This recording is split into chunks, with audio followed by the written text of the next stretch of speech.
Hello everyone, welcome to TSN Education. We are going to study class 7th history chapter 4 the Mughal Empire.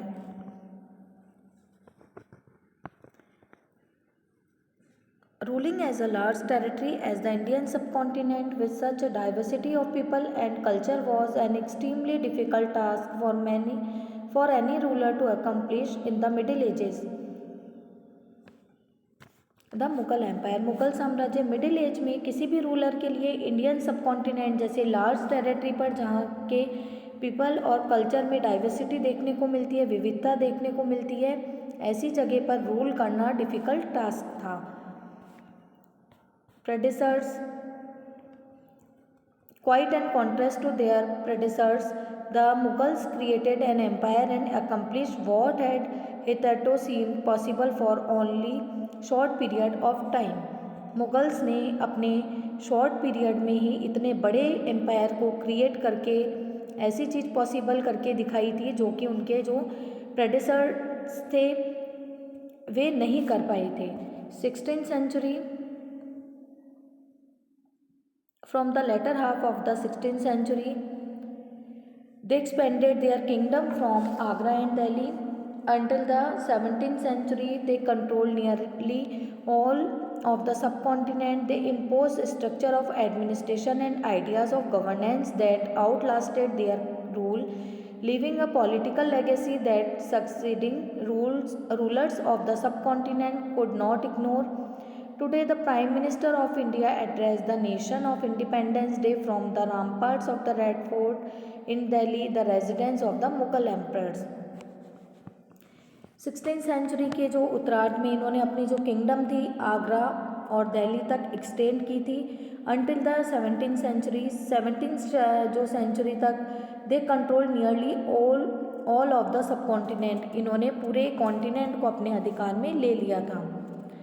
उन्होंने administration के structure जो प्रशासन का structure बनाया गया था और गवर्नेंस के जो आइडियाज़ थे लागू किए थे, वे तब तक भी फॉलो किए जाते थे जब वे रूल नहीं करते थे. उनका जो एडमिनिस्ट्रेशन इतना अच्छा था कि जब वे राजा नहीं थे, रूल नहीं करते थे, उसके बाद भी इन आइडियाज़ को जो रूलर्स फॉलो करते थे. ये एक पॉलिटिकल लेगेसी थी, एक राजनीतिक धरोहर थी जिसे उस सब कॉन्टिनेंट में उनके बाद आने वाले रूलर्स भी इग्नोर नहीं कर सके थे. ऑन इंडिपेंडेंस डे, आज भी स्वतंत्रता दिवस के दिन, मुग़ल शासकों के जो रेजिडेंस रह चुका है दिल्ली का रेड फोर्ट, वहाँ से प्राइम मिनिस्टर इंडिया को एड्रेस करते हैं, संबोधित करते हैं. Who were the Mughals? Mughals कौन थे? The Mughals were descendants of two great lineages of rulers. जो मुगल्स थे टू ग्रेट डायनेस्टी के डिसेंडेंट्स थे, दो बड़ी जो डायनेस्टी थी उनके वंशज थे. From there mother side they were descendants of जंगीज Khan, died 1227, the Mongol ruler who ruled over parts of China and Central Asia. From their father's side, they were the successor of Timur, the ruler of Iran, Iraq and modern-day Turkey. However, the Mughals did not like to be called Mughal or Mongol. This was because Genghis Khan's memory was associated with the massacre of innumerable people. Mughals जो थे two great dynasty के descendants थे, वंशज थे. Mother side से वे Genghis Khan, Mongol ruler who ruled over parts of China, जिन्होंने कि चाइना और सेंट्रल एशिया के पार्ट्स पर रूल किया था और जिनकी डेथ 1227 में हुई थी, के डिसेंडेंट्स थे, वंशज थे.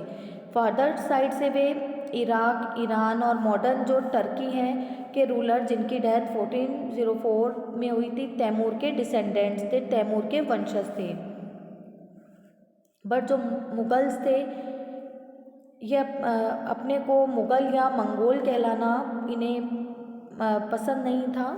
दिस वॉज बिकॉज ऐसा इसलिए था कि जो जंगीज़ खान थे This was because Genghis Khan's memory was associated with the massacre of innumerable people. It was also linked with the Uzbek, their Mongol competitor. On the other hand, the Mughals were proud of their Timurid ancestry, not least all because their great ancestor had captured Delhi in 1398. Mughals अपने को Mughals या Mongol कहलाना उन्हें पसंद नहीं था. This was because ऐसा इसलिए था कि जो जंगीज़ खान की जो मेमोरी है ये मैस्केयर काफ़ी नरसंहार से एसोसिएट है, जुड़ी हुई है. न्यूमरेबल असंख्य लोगों का उन्होंने नरसंहार किया था. इट वॉज ऑल्सो लिंक्ड, इससे ये जुड़ी है.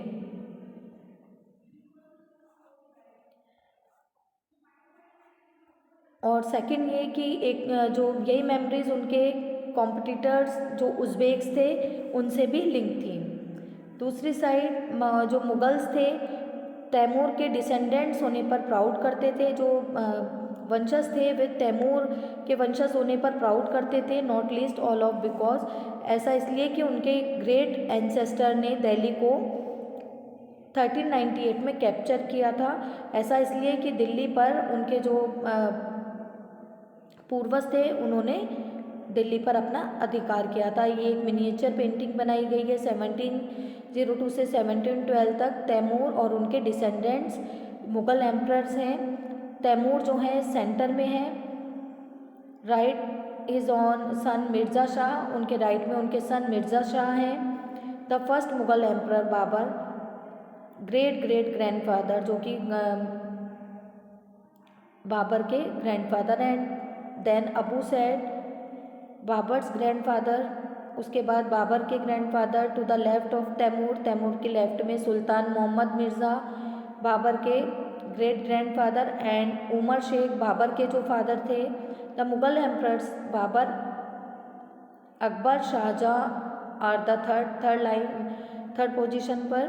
बाबर, अकबर और शाहजहाँ. फोर्थ और फिफ्थ पर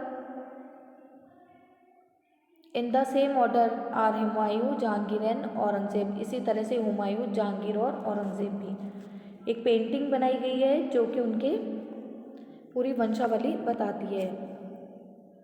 दे celebrate their genealogy pictorially with each ruler getting a picture made of Timur and himself. उन्होंने अपनी जीनियोलॉजी वंशावली को भी एक पिक्टोरली चित्र बनाकर प्रदर्शन किया है.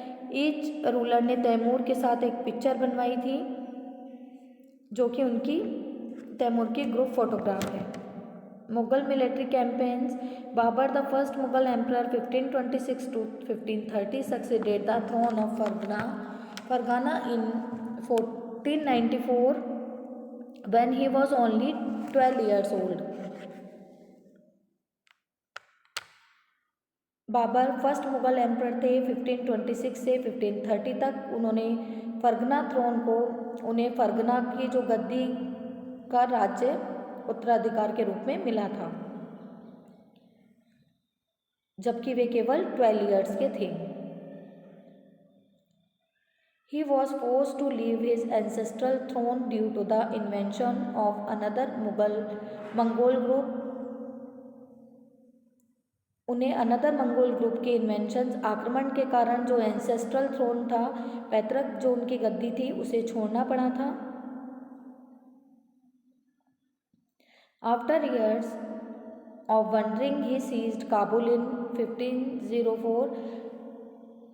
In 1826 he defeated the Sultan of Delhi Ibrahim Lodi at Panipat and captured Delhi and Agra.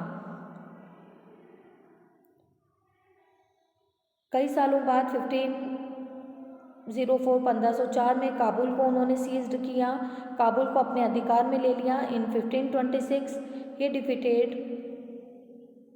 उन्होंने दिल्ली के सुल्तान इब्राहिम लोदी को पानीपत में डिफीट किया और दिल्ली और आगरा पर को कैप्चर कर लिया था. दिल्ली और आगरा को अपने अधिकार में ले लिया था. Table 1 chart some of the major campaign of the Mughals. जो टेबल 1 में दिया गया है कि मुग़ल एम्परर्स के कौन कौन से कैंपेन थे. Studied carefully and see if you can notice any long term patterns, you will notice for example that the Afghans were the immediate threat to Mughal authority.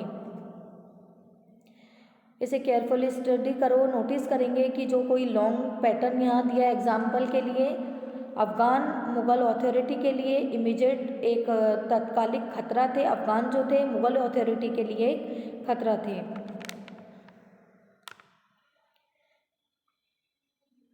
Note the relationship between Mughals and the Ahoms. Mughals और अहोम्स की जो relationship को देखिए. And Mewar and Marwar, how was Humayun relationship with Safavid Iran. Humayun की किस तरह से relationship थी सफ़ाविद ईरान और किस तरह से वे अकबर से डिफरेंट थे. Did the annexation of Golconda and Bijapur in Aurangzeb reign and hostility in the Deccan. Aurangzeb के रेन शासन में गोलकुंडा व बीजापुर पर किस तरह से अधिग्रहण किया गया और डेक्कन में युद्ध का किस तरह से एंड हुआ था. Mughal emperor major campaigns and events. Babur 1526 to 1530. 1526 defeated Ibrahim Lodi and his Afghan supporters at Panipat. Major campaign जो इवेंट्स और घटनाएं थी, बाबर ने 1526 में पानीपत में इब्राहिम लोदी और अफ़गान सपोर्टर जो थे उन्हें पराजित किया था, हरा दिया था.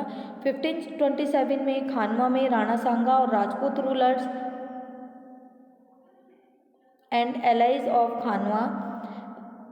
1527 में खानवा में राणा सांगा और राजपूत रूलर्स और उनके जो समर्थक थे को पराजित किया. 1528 defeated the Rajput at Chanderi. Chanderi के राजपूत को डिफीट किया. Established control over Agra and Delhi before his death. और अपनी डेथ से पहले आगरा और दिल्ली पर मुगल कंट्रोल इस्टेब्लिश किया. हुमायूं 1530 to 1540. 1555 to 1556. हुमायूं ने कब तक शासन किया था, ये उनका टाइम है. Humayun divided is inheritance according to the will of his father. His brothers were each given a province. Humayun ने फादर की विल के अकॉर्डिंग इनहेरिटेंस जायदाद को डिवाइड किया. ईच ब्रदर को एक प्रोविंस मिला था, एक प्रांत दे दिया गया था. The ambition of his brother Mirza Kamran weakened Humayun's cause against Afghan competitors. उनके ब्रदर मिर्ज़ा कामरान की जो एम्बिशंस थी, उनकी जो महत्वाकांक्षा के कारण हुमायूं अपने अफ़गान जो कॉम्पिटिटर के अगेंस्ट वीक हो गए थे. Sher Khan defeated Humayun at Chausa 1539 and Kannauj 1540, forcing him to flee Iran. Sher Khan ने हुमायूं को चौसा 1539 में तथा कन्नौज 1540 में डिफीट किया और ईरान की ओर भागने के लिए फोर्स किया. Second, in Iran Humayun received help from the Safavid Shah. He recaptured Delhi in 1555 but died the next year after an accident in this building. Iran में हुमायूं ने सफ़ाविद खान की हेल्प ली. उन्होंने 1555 में दिल्ली को रिकैप्चर किया, दिल्ली पर फिर से अपना अधिकार किया. बट नेक्स्ट ईयर एक बिल्डिंग के एक्सीडेंट में उनकी डेथ हो गई थी.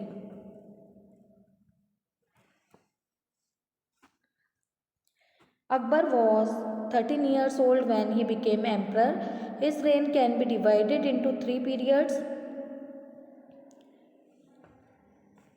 अकबर 13 years के थे when he became emperor, जब वे emperor बने थे. उनके रेन, उनके शासनकाल को 3 periods में डिवाइड किया गया है. फर्स्ट है 1556 to 1517. Akbar became independent of the regent Behram Khan and other members of the domestic staff.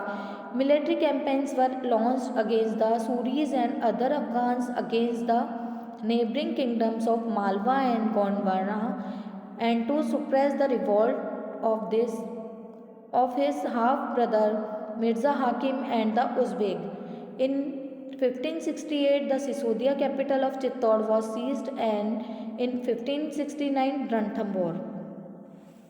1556 व 1517 में अकबर ने अपने जो रिजेंट शासक संरक्षक जो थे बैराम खां और जो उनका डोमेस्टिक स्टाफ था उनके मेंबर से अपने आप को इंडिपेंडेंट कर लिया था, स्वतंत्र डिक्लेयर कर लिया था। उन्होंने सूरी और जो अदर अफगान्स नेबरिंग किंगडम थे, पड़ोसी जो उनके राज्य थे, मालवा और गोंडवाना तथा हाफ ब्रदर जो उनके सौतेले भाई थे मिर्ज़ा हाकिम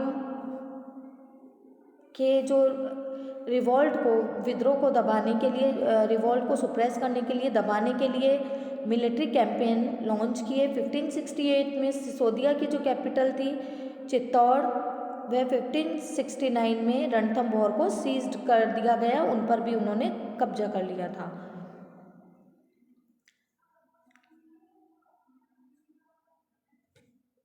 नेक्स्ट हम आगे के वीडियो में कंटिन्यू करेंगे।